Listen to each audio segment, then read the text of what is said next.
Oiê, estamos em mais um episódio do nosso Pods Beltas e hoje o papo ele é um pouquinho diferente. Então, hoje a gente vai falar sobre o Outubro Rosa, sobre essa campanha, né, de conscientização que nós realizamos em outubro e nada mais justo do que trazer mulheres que passaram por essa experiência e que são inspiração de vida para nós, para a gente bater um papo, para a gente aprender um pouquinho, né, se inspirar. Se você estiver passando por alguma situação parecida, alguma doença, algum problema de saúde, ou diante de algum desafio que você não vê saída, para que você consiga ter uma luz, né, baseado na forma como elas venceram e ainda estão vencendo o câncer de mama. Bom, para o nosso primeiro bate-papo, nós estamos com a Ana. Ana, seja bem-vinda. Ai, obrigada, Thaís. É um prazer. Estou muito feliz pelo convite, né? Agradecida a Deus, a você por essa oportunidade da gente estar falando sobre um assunto tão importante. E, bom, para começar esse bate-papo, eu queria te fazer uma pergunta que é uma pergunta difícil, né? Mas eu acho que não tem como a gente falar da sua história sem mencionar isso. A doença não foi, a descoberta da doença não foi o primeiro contato que você teve, né? De se ver diante da morte. Então, como que foi para você esse primeiro contato com a morte na sua vida? Conta um pouquinho da sua história pra gente. Então, há 5 anos e meio atrás, né? Eu era casada, né? Há 15 anos com meu esposo, Fabiano. E ele teve um infarto fulminante. E com 42 anos, muito novo. E foi algo assim do dia para a noite. A gente deitou junto, estava tudo bem. E à noite eu acordei com ele passando muito mal e ele morreu ali, nos meus braços, né? Na madrugada de sábado para domingo. Então, assim, foi uma fase, eu acredito que a mais difícil da minha vida, até mais do que o câncer, foi a perca, né? Na época, a gente morava, né, de aluguel, mas numa casa confortável. Meus filhos estudavam em escola particular, a gente tinha uma vida estável. A gente sempre participou da Muito igreja, jovens, né? muito jovens, sempre unidos, com muitos sonhos. E do dia para a noite, tudo acabou, tudo desmoronou. Eu lembro, assim, porque era umas 2 e pouco da manhã, 3 horas da manhã, quando eles foram tirar o corpo. Nisso, porque assim, eu sempre fui muito amparada, né? Eu tenho uma família maravilhosa. Meus pais, minha irmã, já estavam lá comigo. As minhas melhores amigas, irmãs da igreja, né? Meu pastor estava lá comigo. A hora que eu vi, do nada, minha casa estava lotada. Eu liguei para uma pessoa, eu liguei para minha irmã e depois para essa amiga minha e de repente minha casa estava lotada. Só que ali foi um momento onde parecia tudo vazio e negro. Eu lembro exatamente eles tirando o corpo e eu lá fora, na garagem. Eu lembro que eu perdi as forças da perna. Eu sentei no chão e eu só pensava assim, o que eu vou fazer da minha vida daqui para frente? Como eu vou cuidar dos meus filhos? Porque era a época do Covid, então a gente estava passando por uma fase financeira muito difícil. E eu e ele, nas nossas conversas, a gente já se programava assim, daqui uns 2, 3 anos a gente consegue colocar a vida em ordem de novo, porque o Covid parou tudo. Né? O trabalho dele parou total, o meu também, que eu trabalho no comércio a vida inteira, também estava parado. Então, assim, a gente estava... Seus filhos tinham quantos anos? Na época, meu menino 12, minha menina tinha acabado de fazer 8.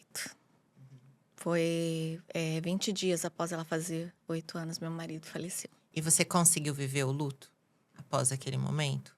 Ou não? Não. Não teve porque, assim, na época eu pensava o quê? Eu preciso resolver minha vida. Eu tive que sair da casa, né, que era alugada na época, que eu tinha vários aluguéis atrasados. Tava, assim, ó, uma fase muito difícil mesmo. Então, assim, com 10 dias eu falei, eu preciso sair da casa. Eu preciso entregar, não posso acumular mais dívida, mais situação. Então, assim, em poucos dias eu saí da minha casa, fui para casa dos meus pais, né, que me acolheram com muito amor, mas assim, não tinham uma estrutura para isso, né? Eles moravam numa casa pequena. Eu, da minha vida confortável que eu tinha, eu fui morar num quarto de 2,5 por 3. Nossa. Então, foi assim, uma fase muito Com os dois difícil, filhos, com é. os 2 filhos. E assim, tendo que cuidar deles, porque eles também eram muito apegados ao pai. Porque como eu trabalhava no comércio, meu marido tinha um pouco mais de tempo, porque ele tinha uma facção. Ele que levava, ele que buscava, né? Ele que fazia. Então, tipo assim, eu sabia que a perca também para ele estava sendo algo destruidor. Eu tive que tirar eles da escola particular, porque eu já não tinha mais condição de pagar. Foram várias coisas, porque eu não fiquei com pensão nenhuma. Meu marido nunca pagou um INSS. Hoje eu sempre falo para as mulheres, gente, pague as coisas, pague para você, para o familiar, para o esposo, porque a gente nunca sabe o dia de amanhã. A Sim. gente nunca pensa que a gente vai acontecer alguma coisa do dia para noite. E aconteceu, né? Então eu fiquei totalmente ali, foi Deus mesmo, mas Deus cuidou de cada detalhe, né? E ali, junto com a minha família, com o pessoal da minha igreja, que foi assim primordial. Todo dia falar, não, você vai conseguir. Muitas vezes eu falava, gente, eu não vou conseguir, não vai dar, não vai. E eu fui. E aí, com 2 anos, assim, com 6 meses, eu já falei, não, vou comprar uma casa. Comprar uma casa, vou juntar dinheiro. E aí, eu procurei, fui dando a entradinha, conversei com um construtor. Falei, olha, dá pra gente fazer por 2 anos uma casa aí? Uhum. Para me dando a entrada, né, para depois poder financiar. E ele fez também, me Pra você ajudou poder ter seu espaço. para mim voltar a ter a minha vida com os meus filhos, porque a gente perdeu tudo, até a nossa privacidade, né? E eu também sentia, tirando a privacidade dos meus pais, da minha irmã, a gente vivendo tudo ali apertado, né? Uhum. Era, né, 6 pessoas dentro de uma casa de bairro, uma casa pequena. Então, assim, era difícil. Meus filhos não eram acostumados, né? Então, foi, assim, uma fase difícil, mas que passou. Só que aí, quando eu estava com a minha casa pronta. Minha casa ficou pronta, linda. Eu fiz um chá de casa nova com o pessoal da igreja, mais de 100 mulheres. Nossa. Foi uma festa, assim, maravilhosa. A gente estava muito feliz. Eu já tinha sentido o nódulo, mas aí a resposta final de ser um câncer E- maligno foi antes de eu entrar na casa, quando a casa já estava pronta. Nossa. Então, assim, querendo ou não, ali naquele recomeço, né, veio mais um baque. Mais um baque. Mas, Aninha, como que você descobriu o nódulo? Você já tinha o hábito de fazer exames preventivos ou não? Como que veio essa questão desse exame, né, e essa descoberta? Olha, o exame preventivo que eu tinha costume de fazer é o ginecológico, que a gente Uhum. faz, né, o exame preventivo, até porque lá no shopping ia uma vez no ano, então a gente fazia, porque estava lá dentro, falava, poxa, não vai fazer? Mas não é uma coisa que eu me preocupava. Eu não tinha nenhum caso de câncer na minha família. Então, tipo assim, não era algo que era preocupante para mim. Só que eu falo assim, por isso que hoje eu falo assim, que o Outubro Rosa se tornou um mês, o outubro, né, se tornou um mês muito importante, porque foi nesse mês das pessoas falar assim, olha, faça o autoexame. Que eu entrei dentro do banho, fui tomar banho e falei, eu vou fazer o autoexame, porque não tinha costume de fazer. A gente toma banho, toma banho. Você pensa em muitas coisas, a hora que você tá tomando banho, hidratar o cabelo. Mas não era o autoexame. Mas não era o autoexame. Mas naquele dia eu falei, vou fazer. E eu fiz e senti o nódulo. Aí eu senti, falei, nossa, que estranho, né? Vou atrás para ver. E aí teve esses exames preventivos no shopping. E eu fui lá, falei com a enfermeira. E foi quando aí eu comecei a fazer todos os exames. Até sair o laudo do maligno, realmente. E nesse momento você ainda estava na casa dos seus pais. Estava. Casa nova pronta, né? E você recebeu esse diagnóstico. Como que começou esse tratamento? Como que foi a notícia desse tratamento? Como que foi essa abordagem inicial? Conta pra gente a sua história a partir daí, né? Até a resolução de tudo. Então, assim, eu falo que a descoberta ali, a hora do médico falar para você o que é o que não é, eu já estava muito tranquila. Eu falo que o câncer também trouxe para mim muitas experiências com Deus. Eu tive muitas experiências com Deus, então eu já sabia que era maligno. Quando eu sentei para falar com o doutor Mar, meu médico na época, eu já sabia o resultado. Eu fui com a minha irmã e com uma amiga minha. Tanto que eu cheguei para minha amiga e falei assim, você vai porque eu preciso que você ajude minha irmã. Uhum. porque eu sabia que para ele estava sendo muito difícil, né? Para a família é muito difícil. Então, eu já sabia. Eu tinha tido uma experiência com Deus, uma amiga tinha tido um sonho comigo. Então, eu já sabia. Eu estava, assim, por um lado, preparada. É lógico que fica sempre aquele assim, ai, bem que podia, né? Chegar lá e falar assim, não é nada, tá tudo bem. Mas eu sabia, eu sentei. No dia, o doutor foi até um pouco assim, né? Foi meio... Falou assim, perguntou pra mim, o que que você quer fazer? Porque eu falei, ele perguntou assim, você sabe por que você fez esse exame? Eu falei, pra saber se é maligno ou benigno. Ele falou, é maligno. Assim. Sim, é maligno. Eu, é, é. Aí ele falou assim, o que que você quer fazer? Eu falei, eu? Eu falei, uai, eu quero ser curada. Ainda eu virei pra ele e falei, eu tenho 2 filhos que dependem de mim. Então, eu quero ser curada. Ele falou, então nós vamos começar pela cirurgia e tal. E aí, a gente começou todo o tratamento em si, né? Porque a gente começou pela cirurgia, o nódulo ainda era pequeno. E aí, eu fiz, demorou alguns meses, né? Para sair a cirurgia, tudo. Mas em abril, aí eu fiz a retirada total do seio direito, com esvaziamento axilar completo também. E como que foi assim, Aninha, para você se ver retirando depois da cirurgia, depois desse baque, retirada total da mama, né, dessa mama? Como que você recebeu isso, assim? Como que você encarou isso? Porque geralmente é nesse momento que a maioria das mulheres desmoronam, né? Você já tinha passado por uma experiência, né, que segundo você disse foi ainda pior, né, do que o câncer. E nesse momento, como que você encarou? Assim, eu tinha um sonho de menina, de menina. Antes de eu conhecer meu marido, eu ia colocar silicone. Tava com o silicone pago. Era meu sonho. E aí eu resolvi casar. Eu falava, ou eu casava, fazia festa de casamento, que eu queria casar de noivo, ou eu colocava silicone, desistia do silicone. Então, quando foi fazer a retirada, eu já tinha conversado com o meu médico, né? E ele falou, olha, fazer a retirada. Eu sabia que eu tinha o direito, depois de fazer a reconstrução. Aí eu falei assim, quando fez a retirada, não foi tão difícil para mim. Não foi a parte mais difícil do tratamento. Porque eu só pensava assim, logo, logo eu vou colocar os meus silicone e vai ficar melhor do que antes. Fala, já não tinha muito Já mesmo? não tinha, meu peito era pequeno, era caidinho, já tinha amamentado 2 filhos. Então, tipo assim, eu pensava assim, vou ganhar um silicone. Tanto que eu tentei, minha cirurgia até demorou um pouco mais, porque o meu médico, a gente tentou conseguir fazer a reconstrução junto com a retirada. Mas na época a gente não conseguiu médico para fazer. E aí teve que fazer só a retirada. Mas eu estava tranquila, porque eu sabia que a reconstrução, porque é lei. Eu não falo nem que a gente tenha que entrar na justiça ou qualquer coisa assim, é um direito da mulher, né? Então, nesse lado eu fui tranquila. Eu senti muita dor, porque o esvaziamento axilar é doloroso.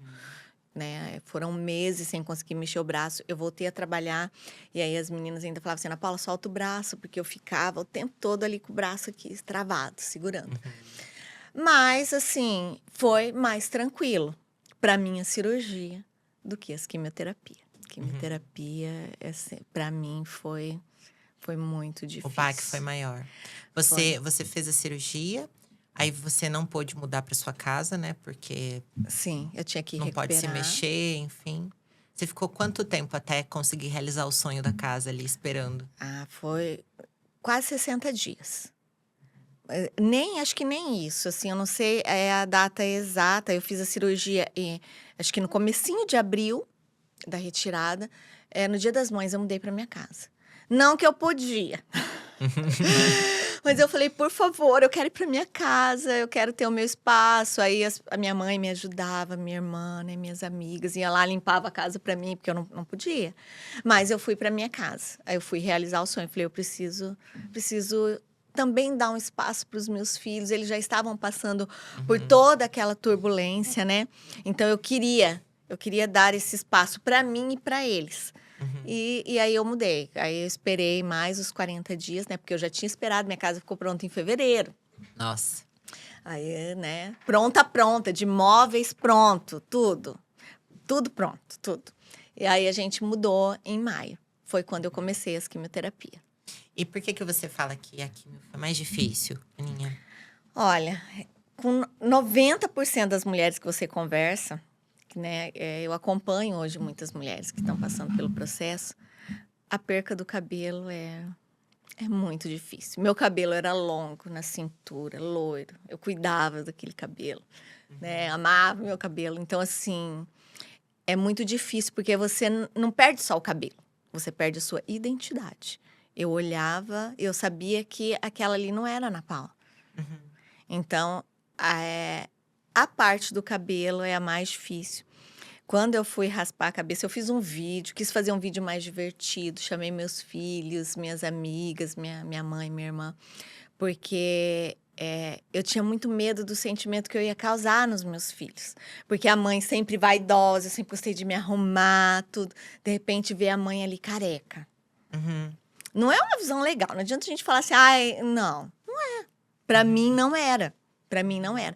Então, assim, eu fiz aquele momento divertido, porque eu queria, de alguma maneira, proteger eles. Falar, não, tá tudo bem. Vai vencer, vai dar tudo certo. É só um processo. E foi assim. Aí a gente, né? Mas não é só isso, né? Você passa muito mal. Eu passava muito mal. Minhas unhas descolaram inteiro. Nossa. Eu sentia muita dor, eu não conseguia descascar uma mexerica. De Nossa. dor nos dedos, dor no corpo. Eu falo assim que eu ia na igreja, porque assim, eu nunca deixei de ir operada, eu ia, né? É algo que eu necessito para minha vida, eu amo. E assim, as pessoas chegavam e iam me abraçar. E a dor era tanta. Só que eu falo assim, eu sempre preferia os abraços. Eu falava assim, eu quero ir, eu quero ser abraçada. Eu preciso sentir esse amor, esse carinho. Muito mais do que a dor que eu sentia. Mas a dor era muito grande. E você se vê inchada, porque você incha muito, né? Eu passava mal. Eu lembro assim, as meninas faziam suco pra mim. Gente, elas faziam suco. Eu chegava lá na loja, era uma forma de carinho. Então, assim, eu me obrigava a tomar, mas elas faziam suco de beterraba com cenoura. Com cenoura e laranja, sem pôr açúcar, que não podia pôr açúcar. Nossa. Assim. Mas eu tomava, porque não, você precisa ficar forte. E eu pensava muito nisso, que eu precisava me alimentar, eu precisava ficar forte, porque assim, você só faz a próxima químio se os seus exames estiverem legal, se a sua imunidade estiver legal, se o seu rim estiver trabalhando legal, senão você não faz. E eu pensava assim, eu quero acabar esse processo logo. Então, aí eu tomava, eu comia, aí eu engordei, aí meu médico ainda brincava, falava assim, Ana Paula, você tá engordando, não é pra engordar. Falei, doutor, mas agora eu também tô comendo, que eu tenho vontade de comer, eu como, porque você passava mal. Então, se você tinha vontade de comer... Aproveitava. Aproveitava. E aí eu pedia pra mãe, né? Aí a mãe, todo mundo fazia os gostos da gente quando a gente não tá bem. Então, eu também aproveitei, aí eu engordei, que, né... complicado depois, né? Sofri um pouquinho para perder, mas deu tudo certo. Mas, assim, toda a questão de você passar mal, eu tinha enxaquecas muito fortes. Eu tinha os dias certos, assim. As minhas dores, os meus sintomas eram exatos. Eu passava 3 dias sem dormir, meu metabolismo acelerava e eu não conseguia dormir. Eu tinha dor no corpo, eu tinha enxaqueca. Né? Quando o cabelo tá caindo, você sente muito. Parece que a sua cabeça vai cair junto com o cabelo. Dói. Muito. Tanto que várias mulheres que eu converso hoje, que falam, Ana Paula, meu cabelo tá doendo muito, tá caindo, tá doendo. Eu falo, filha, raspa logo. Então vai e raspa, porque a hora que você raspa, acaba. Enquanto você não raspar, não vai acabar. A hora que raspa, alivia a dor. Alivia. A dor acaba. Porque daí, tipo assim, eu acho que é o peso, né? Que fica puxando os folículos todos soltando ali. Mas dói muito. Então, tipo assim... É uma fase muito difícil. A fase da quimioterapia foi uma fase muito Você difícil. comentou do espelho, quando a gente tava vindo, né? Eu achei engraçado. Você tinha um sonho de ter o espelho. No e aí, quarto. como que era ter o espelho na casa nova, no começo? Porque assim, quando eu tinha minha casa, que eu morava com meu marido, meu quarto não tinha espelho. Então, eu tinha que ficar subindo no espelho do banheiro pra ver a roupa. E eu ficava muito brava. Então, eu falei, quando eu tiver minha casa, eu vou fazer um espelho gigantesco. Eu quero tudo de espelho. E eu fiz. Aí, só que quando eu falo assim, a gente tira o lenço ainda é uma proteção durante todo o tratamento. É o nosso escudo, o lenço. Quando o cabelo começa a crescer, você tem que tirar o lenço. Porque aí não tem como. Eu lembro que eu acordava, eu olhava para aquele espelho e falava, meu Deus, o Onde que eu tava com a ideia de colocar o espelho? Porque, assim, a fase mais difícil pra mim, como mulher, foi o pós. Foi quando o cabelo começou a crescer. Foi aquela coisa assim, agora já não é mais Ana Paula e o câncer. Lutando contra o câncer é a Ana Paula e a Ana Paula. Uhum. E aí eu não reconhecia a Ana Paula. Eu olhava e falava, meu Deus, essa não é a Ana Paula. É um hominho. Eu olhava e falava, meu Deus, o que eu faço? Né? Só que assim, ainda foi quando, né? Uma amiga, eu falei, gente, tô me sentindo péssima, horrorosa, tô péssima. Aí a amiga falou, vai lá na Thaís, faz uns botox, animada, né, Vamos nessa fazer cara. uns tratamentos. Fazer uns tratamentos. E foi quando eu te visitei pela primeira vez, Sim. ainda com o cabelo bem curtinho. E olha né? só, você nem sabe disso, viu? Mas por conta disso, porque a Carol me falou, vocês conversaram, né, lá na clínica. E aí a gente teve a ideia de fazer esse ano um sorteio, né? Na verdade, não é um sorteio. A mulher que mais receber ali marcações dentro da nossa publicação, ganhar um tratamento completo de emagrecimento. E você teve essa oportunidade, né? A hora que vocês, não, eu preciso me resgatar, né? Eu preciso Sim. retomar as rédeas. Você foi lá, se cuidou, porque tudo que você tá falando aqui reforça aquele sentimento de tá ruim, mas eu preciso me ver bem para me sentir melhor. Senão se torna um pouco mais difícil, né? Sim. E assim, eu falo que é o processo. O processo não tem como a gente fugir dele.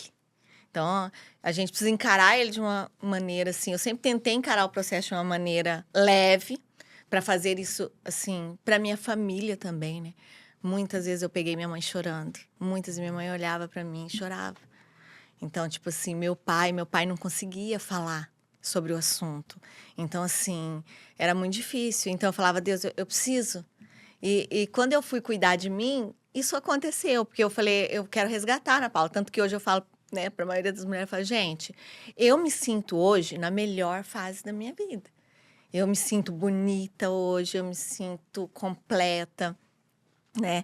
Eu falo assim, a minha vida com Deus, eu conheço um Deus que cura, um Deus que restaura, um Deus que muda a vida totalmente, mesmo na dificuldade. Eu falo assim, eu conheci esse Deus não de ouvir falar, mas de deitar comigo ali do meu lado. Hoje eu falo que eu quero casar novamente, né? A gente veio falando sobre isso.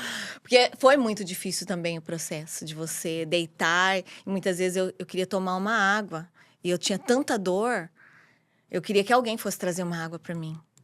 E aí eu falei, não, eu preciso reconstruir a minha vida. Então, hoje, eu estou nesse processo aí de reconstrução, que eu falo que a reconstrução nunca acaba, né? A gente sempre tem algo para melhorar, tem algo para viver diferente. Então, eu estou aí nesse processo, esperando as cenas dos próximos capítulos. E, Aninha, você me falou uma coisa agora há pouco, que assim, eu vejo assim que você conta essa história, né? A forma como você nos conta, nos inspira, não só em relação a prevenir, a se cuidar mais em relação à doença mesmo, mas em relação a como encarar, né, alguns desafios. E eu achei muito sábio o que você disse sobre os dias maus. Então, assim, eu gostaria de encerrar esse bate-papo com você deixando uma mensagem para alguém que, de repente, está passando pelo câncer de mama, descobriu recentemente, ou já tratou, mas está na fase do recomeço, ou até mesmo não tem a ver com doença, mas de repente se vê sem esperança, né? A respeito, a sua visão a respeito dos dias maus. Eu acredito assim que tem coisas que não tem como a gente não viver, né? E hoje o câncer trouxe para mim um propósito de vida. Então, o câncer hoje, eu consigo ajudar mulheres, eu tenho prazer. Eu falo que mudou a minha visão sobre isso, sobre o cuidado, sobre o outro, sobre olhar para o outro. Porque muitas vezes a gente fica preso nas nossas dores, nas nossas dificuldades, no nosso dia, que é sempre enlouquecedor. E hoje eu aprendi a olhar para os outros, para as mulheres e para as pessoas e querer ajudar de alguma maneira. E eu sempre falo para elas assim, chora. Porque, assim, muitas vezes a gente não quer chorar, a gente quer ser forte. Mas eu falo, nós temos que viver o dia mal.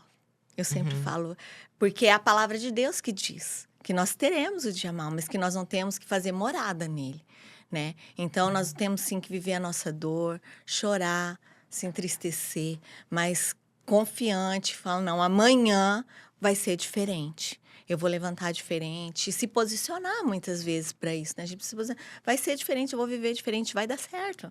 E então o dia mal é hoje. Eu vou viver o hoje. A palavra de Deus diz que o choro dura uma noite, mas que a alegria vem pela manhã.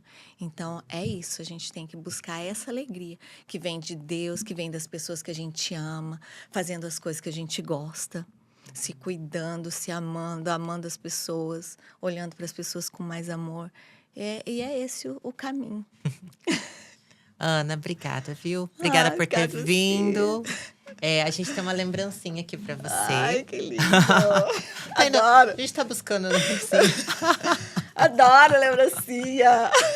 Obrigada mesmo. E assim, é emocionante assim a sua história e acho que mais do que isso, é inspiradora. Parece que fortalece mesmo ouvir você. Ó, aqui nosso presente.